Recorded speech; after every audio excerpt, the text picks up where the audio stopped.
Hey, so good morning, good afternoon, good evening. This is Alan Burgos from the hashtag Walk with Lan channel. Welcome and welcome back to our channel. Let us just honor our subscribers. They are now 6,413.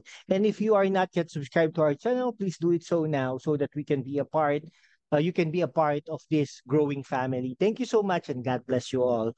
Okay, ang pag-usapan po natin today ay with regards po dun sa ating sa ating dating Pangulong Rodrigo Roa Duterte, no. So parang ano po, no, sinabi po ni dating Pangulong Rodrigo Roa Duterte kay dating spokesperson Harry Roque na kung hindi siya magpapahusga, no, hindi siya magpapahusga or ayaw niyang maging under ng litigation ng International Criminal Court na nakabase sa The Hague, Netherlands, okay? Hindi siya magpapahusga sa mga dayuhan, hindi siya magpapahuli ng buhay sa ICC. Okay? Napakaano po nito napaka-serious po nito.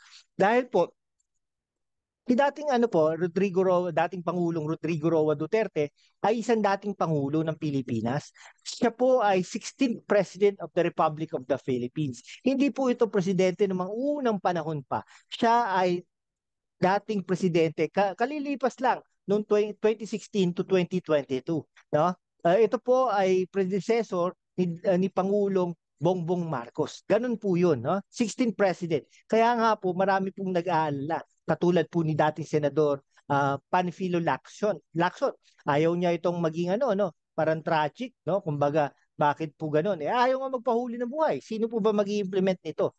Okay? So ang hirap po nito pag nag-cooperate ang bansang Pilipinas, mukhang tingin ko nagko-cooperate na. No, nagko-cooperate na.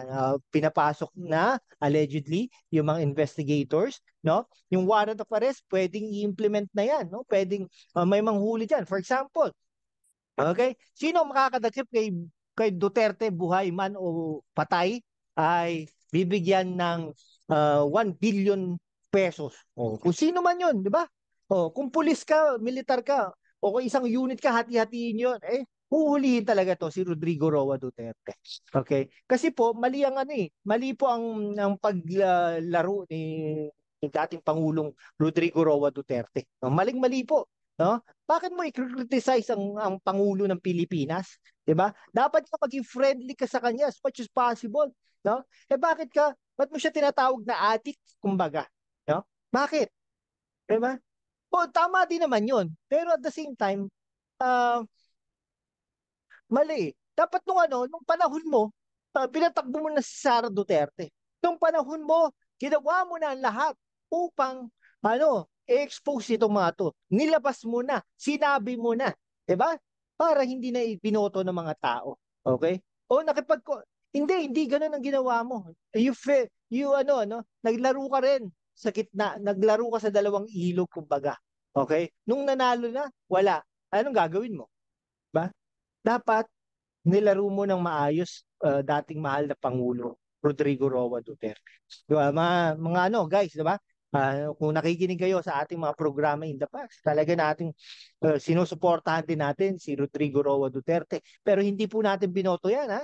Okay? Hindi po natin binoto yan. Hindi rin po natin kinampanya yan. Pero nung presidente na siya, since nagsalita na po ang bansang Pilipinas na 16 million, sinabi natin na kailangan na natin suportahan si Rodrigo Roa Duterte. Ganun po yun. Pero pag ito hinahuli ng ng The Hague, Netherlands, ICC, kumbaga, yari na. Hindi natin alam anong mangyayari dahil alam naman natin may mga supporters din si Rodrigo Roa Duterte at ang Mindanao, no, at ang militar, dalagaan din niya yung mga yan, hindi po natin alam.